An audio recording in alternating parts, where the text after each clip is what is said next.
disewa, kemudian dengan perahu motor kecil menyeberang ke pulau Raijua. Saya bertumbuh menjadi pendeta di tengah jemaat Ebenezer Oiba. Saya pernah duduk di tempat Bapak Mama sebagai jemaat. Saya pernah duduk di rekan-rekan yang main LCD. Saya pernah duduk di rekan-rekan majelis sebagai calon vikaris jemaat Ebenezer Oiba. Dan kebaikan Tuhan hari ini saya kembali di sini dan berdiri di mimbar Ebenezer Oiba. Itu sukacita yang luar biasa. Amin. Bapak Mama. Dan memang ada banyak perubahan sebagai anak jemaat yang merantau diutus melayani umat Tuhan kembali di rumah sendiri. Ada banyak perubahan. Dan Pak Pendeta datang tidak sendiri, datang dengan jemaat dari Raijua yang ada baju hitam-hitam. Itu bukan karena kami berduka, tapi memang mau cari baju apa lagi, dan begitu Bapak. Jadi apa yang ada mau pakai. Dan kami menginap di rumah majelis Ibu Aspat Diplomi. Kebetulan kami marga sama. Jadi kami nginap di Ibu Penatua Albertina Patipohitan Ebenezer 24. Kebetulan kami marga sama. Mama ada di bawah. Jadi yang mungkin Pak Mama yang baru pertama kali kenal, kembali saya sampaikan saya anak Ebenezer. Tetapi karena panggilan Tuhan harus bertugas di jemaat Raijua. Kami ada di sini untuk mencari dana guna membangun gereja Tuhan di Raijua. Kalau di jemaat asal saya Ebenezer Oiba, satu gereja 6 pendeta. Pak Pendeta di Raijua 1 orang pimpin 6 gereja. Jadi Raijua Dinda ada 3 mata jemaat dan 3 pos pelayanan. Saya pimpin 6 gereja. Dan 6 sedang bergumul untuk membangun. Karena suenam lagi pulau kecil lagi seroja hantam son pakai buku. Jadi kami ada di sini untuk berupaya mencari dana, kiranya berkat Tuhan boleh ada lewat Bapak. Tapi di luar daripada itu dan yang paling utama sekarang kita kumpul di sini, ada di sini untuk belajar kebenaran firman Tuhan. Dan Sinode Gemit memberi kita tema warga bangsa yang berhikmat. Kalau melihat tema ini dan bacaan kita dari Pengkhotbah 9, mungkin banyak orang tahu kata hikmat, tetapi apa itu hikmat sendiri masih banyak yang tidak paham. Masih sangat banyak orang yang tidak paham. Ketika ditanya apa itu hikmat, apakah yang tahu orang berhikmat? Berhikmat. Berhikmat itu apa? Pokoknya berhikmat. Berhikmat aja itu sudah, pintar pula berhikmat. Tadi malam Bapak Pendeta persiapan buka-buka KBBI bilang hikmat itu kebijakan, kearifan dan kesaktian. Tapi yang menarik dari terjemahan KBBI bahwa hikmat diterjemahkan dengan kesaktian dalam kurung kuasa gaib. Bapak mau pulang yang ada handphone bisa periksa KBBI. Nah ini agak buat sedikit pertanyaan. Kalau hikmat itu dikatakan sebagai kesaktian dalam tanda kurung kuasa gaib, nah ini yang mungkin banyak kali orang Kristen salah dalam berhikmat. Karena yang dia berkaitan dengan makhluk gaib, jadi kalau mungkin kelebihan hikmat, dia juga terlihat agak sedikit gaib. Tapi yang mudah-mudahan di Indonesia tidak ada ya Bapak. Kalau kami di Raijua banyak. Di Indonesia Bapak Pendeta rasa tidak ada. Dan ketika hikmat itu dipahami, Pengkhotbah bilang hari ini hikmat lebih baik daripada kuasa. Nah ini paling masalah. Kenapa hikmat lebih baik dari kuasa? Pengkhotbah menjelaskan dengan sederhana lewat perumpamaan cerita bacaan kita hari ini. Tentang bagaimana hikmat itu lebih baik daripada kuasa, daripada kekuatan yang dimiliki oleh manusia. Amin Bapak. Dia memakai cerita ada sebuah kota kecil yang diserang oleh Raja Agung. Kemudian karena hikmat seorang miskin, kota itu diselamatkan. Tetapi pada akhirnya orang miskin itu tidak diingat.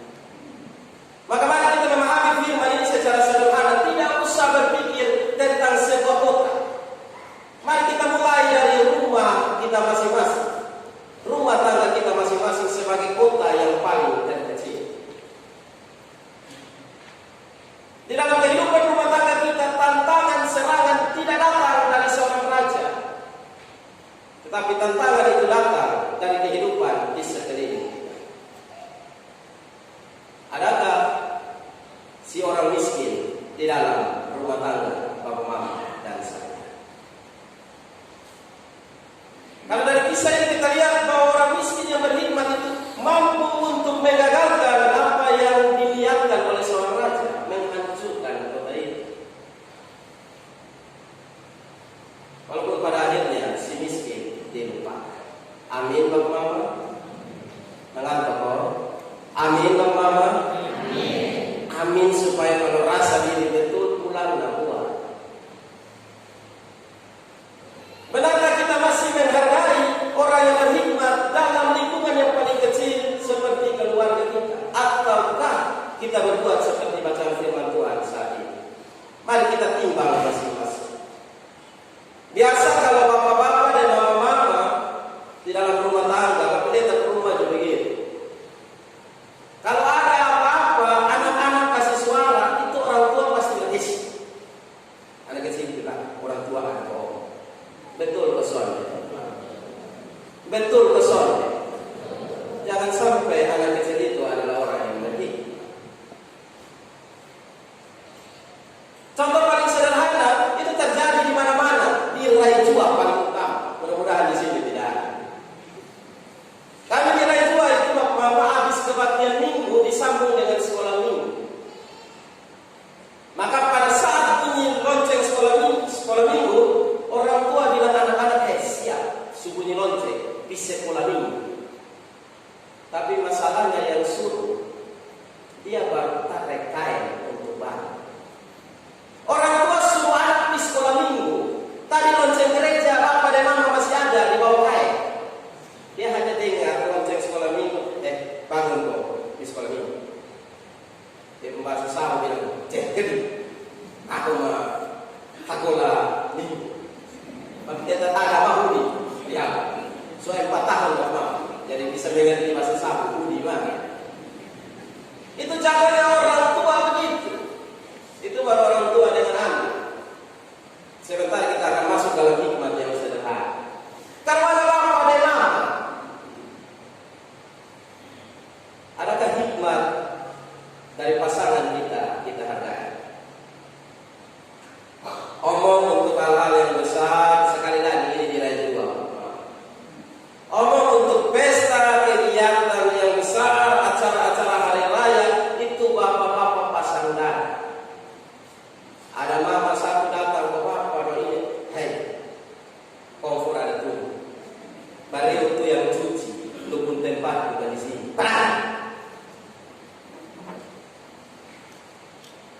Masih kita menghargai pasangan kita sebagai orang yang baik. Mama-mama di solekala. Kalau su pesta, bapak-bapak wanita sama langkah masuk di tempat makanan ini harum hati. Made. Ini kok apa di sana tahu ini kok pembagian. Masihkah kita membuat perbedaan di dalam keluarga? Amin. Bapak Mama. Itu baru keluarga. Bagaimana dengan status kita di luar dari rumah? Kalau kita bilang menjadi warga bangsa yang berhikmat, maka di mana dia dibentuk dalam rumah tangga yang berhikmat, di mana tempat dia ada yang akan menjadi orang yang berhikmat. Tapi kalau dari dalam rumah dia telah dibentuk tidak menghargai hikmat sesama anggota keluarga, akan sangat sulit untuk ia berhikmat di kelompok yang lebih luas. Amin Bapak Mama. Betul atau sonde masing-masing timbang di dalam diri. Yang biasa di rumah kalau makan akan naik kaki di kursi sampai lewat kepala. Dia keluar rumah biar di orang rumah di tanpa sadar dia kaki naik di leher.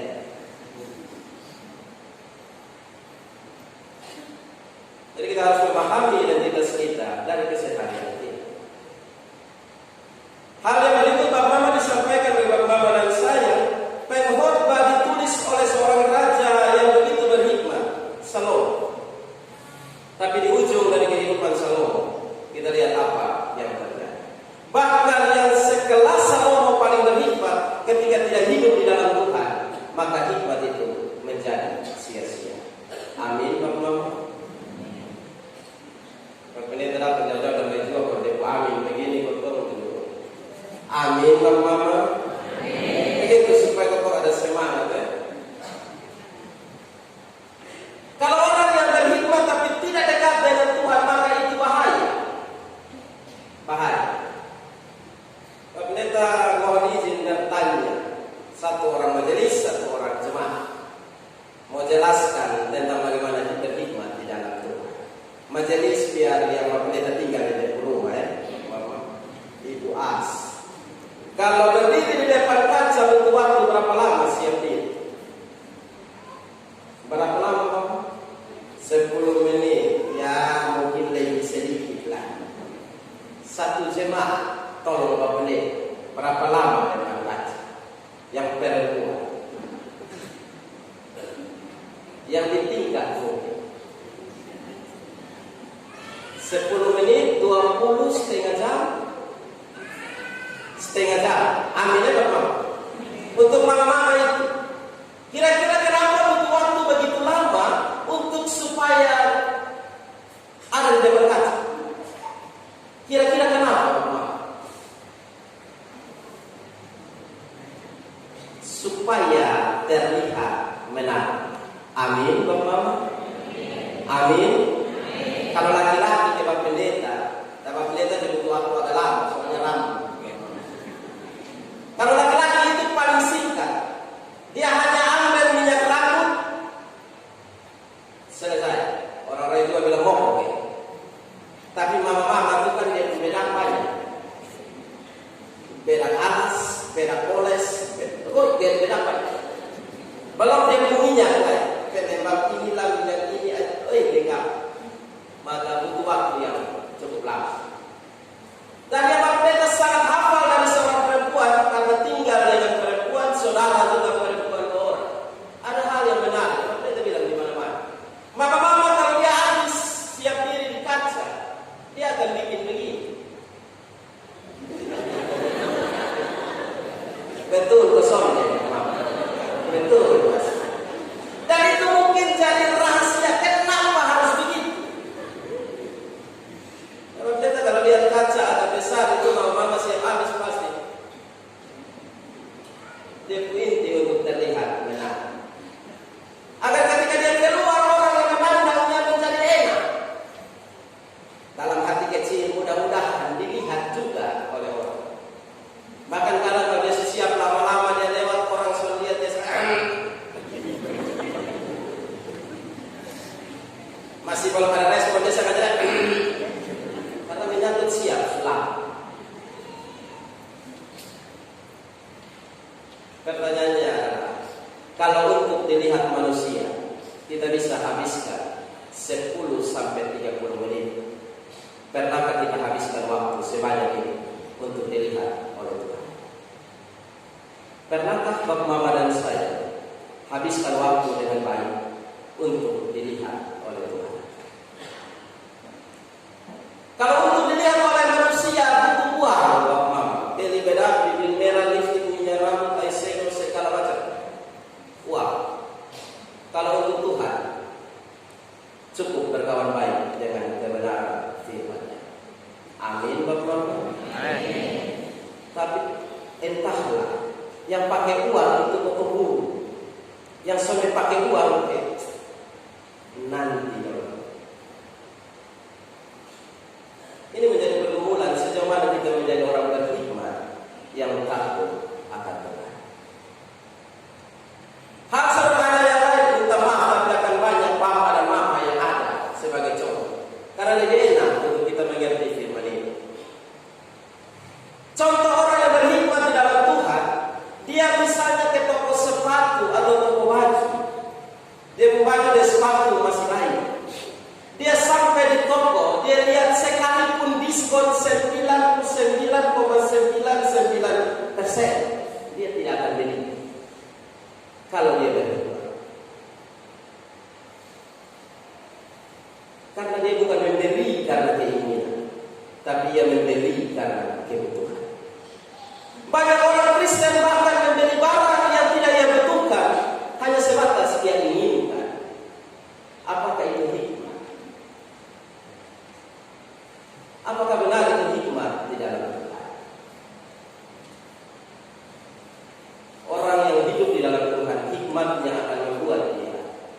menimbang setiap hal yang dia lakukan. Bapak Mama jemaat yang diberkati oleh Tuhan, kami di Rejua itu sangat susah air. Di tahun 2020 air satu tangki 700.000. Pesan bulan ini 2 bulan yang akan datang baru dia sampai dengan harga 700.000.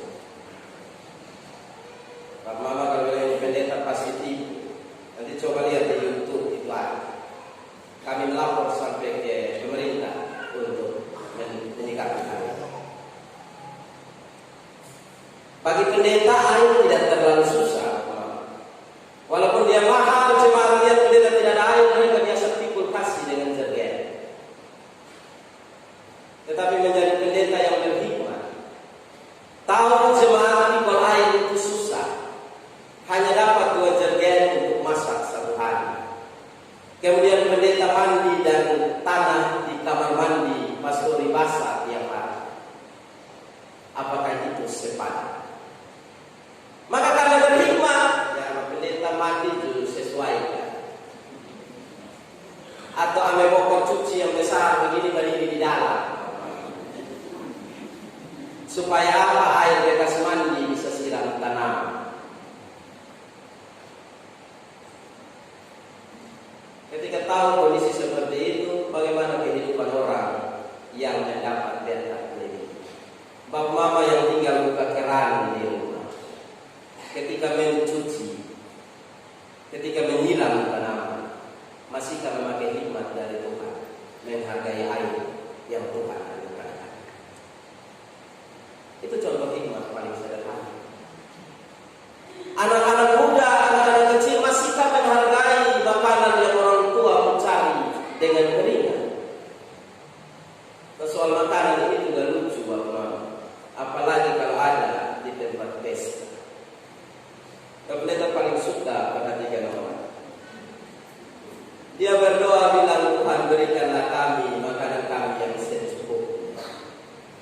Secukupnya. Persilahkan dia di meja makan. Ini Gunung Muti sejuta. Daging 8 potong. Mie tutup nasi. Itu baru soal jumlah, apakah berhikmat atau tidak. Tidak soal kalau dia bagi sebanyak apapun, bahkan bawa tempat nasi sekalian, tidak jadi soal. Yang penting makan dikasih habis. Amin Bapak. Tapi dia bagi banyak, sebentar piring dia kasih kembali. Ada daging yang dia tidak gigit juga. Ada nasi yang dia sisakan. Kemudian kita nonton anak-anak di lampu merah susah mencari makan. Kita bilang, Tuhan tolong, kasihan. Minggu tadi baru buang nasi, kasihan. Amin. Kok Bapak? Amin. Kalau amin rasa benar-benar pulang, kita sama-sama berdoa. Karena orang Kristen yang berhikmat, dia mendengar kebenaran firman Tuhan, merasa dirinya ditegur, ia pulang dan berdoa. Tapi kalau rasa dia kena tegur, di gereja doanya dapat omong, orang sambil dia, kakor. Mama jemaat yang berada sampai Bapak pendeta datang cari dana. Artinya minggu berikut kami kembali dari rumah. Kalau Bapak Mama tersinggung lewat Bapak pendeta sebelum masuk gereja, Bapak Mama majelis pada hari yang musik. Pendeta sudah ready. Amin. Bapak Mama. Enaknya jadi pendeta tamu itu begitu Bapak Mama. Omong lepas, jemaat menerima atau tidak, berurusan lagi. Bacaan firman Tuhan kita saat ini dalam ayat yang ke-8 bilang kepada Bapak Mama dan saya, hikmat lebih baik daripada alat-alat perang, tetapi satu orang yang keliru dapat merusakkan banyak hal yang baik. Amin Bapak Mama. Hikmat memang baik, tetapi hanya karena satu orang yang keliru maka dapat merusak banyak hal. Contoh paling sederhana, Anda ingin tanya anak muda yang lagi viral atau apa? Satu berkaitan dengan pesta, satu berkaitan dengan jembatan delima. Kasih tahu pendeta. Mulai dengan jembatan delima yang viral itu apa? Ada yang mau bunuh diri. Dokter lah, gagal. Kenapa sudah gagal dokter yang mau bunuh diri? Tapi hikmat satu orang yang keliru, satu orang yang keliru yang tidak berhikmat sesuai dengan apa yang Tuhan anugerahkan, merusak banyak orang, termasuk diri. Amin, Bapak. So dokter mau bunuh diri, untung baik ada laki-laki yang tolong. Tapi merusak banyak orang karena ketika dia viral, maka yang putus cinta, masalah dalam rumah tangga, cari kerja sodapa, akan pilih jalan yang sama. Apalagi anak-anak kita sekarang bergaul begitu dekat dengan teknologi. Maka mungkin dia tidak ada masalah, tapi karena dia kurang perhatian di rumah, menujulah jembatan diri. Cukup naik pegang di pagar, orang tua saya semua kena. Amin, Bapak. Jaga baik-baik anak kita. Hal yang kedua berkaitan dengan pesta yang lagi viral apa? Anakku, bento. Ini hari lagu bento muncul, tidak hanya anak kecil, orang tua, nenek-nenek juga yang bento. Tapi dia pusing. Lagu yang punya makna diciptakan Tuhan Fals kok jadinya begini. Tapi kalau kita berhikmat, maka kita tidak akan cepat terpengaruh dengan hal-hal seperti ini. Karena memang sesuatu hal yang viral itu karena dia ada di bawah alam sadar pikir setiap manusia. Hal yang akan viral adalah yang dilakukan tanpa penjelasan pun banyak orang akan mengerti. Maka kalau bento itu viral dengan goyangan seperti itu, apa yang ada di belakang pikiran setiap kita, Bapak mau pikir sendiri. Anak-anak Indonesia juara Olimpiade emas 20 lebih tidak viral, karena memang dari Habibie menciptakan pesawat, ia tidak viral di Indonesia. Apakah ini akan kita pelihara sebagai orang berhikmat? Apakah ini akan menjadi bukti nyata kita berhikmat dan mau menjadi warga negara yang berhikmat menghargai kemerdekaan? Itu menjadi catatan buat Mama dan saya. Orang yang berhikmat akan menyadari kepintarannya untuk menjadi manfaat bagi banyak orang. Amin, Bapak. Kita menutup khotbah ini dengan satu cerita. Tadi di belakang, berkaitan dengan rekan-rekan majelis, ada yang kenal, ada yang tidak kenal. Kemudian lihat Bapak Pendeta kenapa selalu pakai sepatu. Bapak Pendeta pun jemaat pun ada yang pakai sepatu. Menutup khotbah ini Bapak Pendeta akan jelas. Kami datang membawa identitas budaya Raijua. Maka kami memakai selimut Raijua. Dan bagi kami, ketika mengenakan selimut, hikmat di dalam kebudayaan, kami tidak akan mencampur baur dengan hal yang di luar kebudayaan. Bapak Pendeta di Raijua bilang kalau pakai sarung atau selimut, kaki kosong. Kenapa Bapak Pendeta?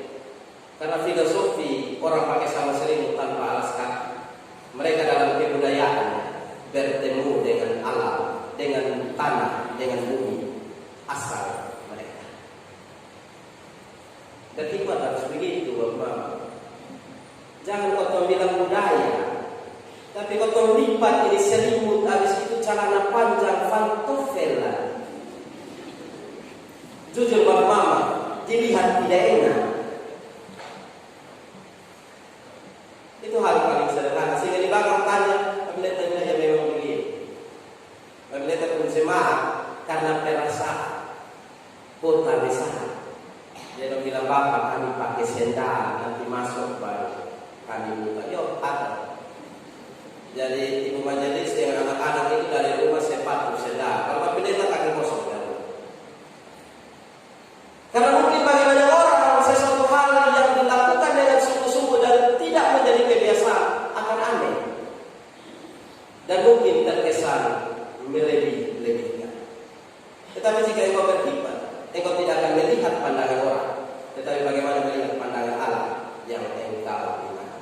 Amin Bapak. Amin Bapak. Maka kalau pendeta rambut panjang, laki-laki, mama-mama dua ada yang rambut pendek, bro. Kenapa kami yang pria ini kalau rambut panjang orang marah, tapi kalau mama-mama yang winstop aman? Itu juga hikmatnya perlu dipertanyakan. Kalau berhikmat, kita tidak akan dipilih. Karena memang yang tidak dapat ditentukan hanya soal identitas yang mereka. Perempuan hamil, laki-laki tidak bisa hamil. Laki-laki berhamil, perempuan tidak bisa dihamil. Itu kota. Jangan lain hal kita teriak gender, pakai hikmat bilang gender. Kalau pimpin rapat harus 2 perempuan, 2 laki-laki, kesetaraan gender. Saat panjat pohon kelapa, kalau bapak panjat, kami perempuan tidak bisa. Teko ini gender, ini jarak. Berhikmatlah sesuai dengan apa yang seharusnya, agar kita menjadi warga bangsa yang benar berhikmat.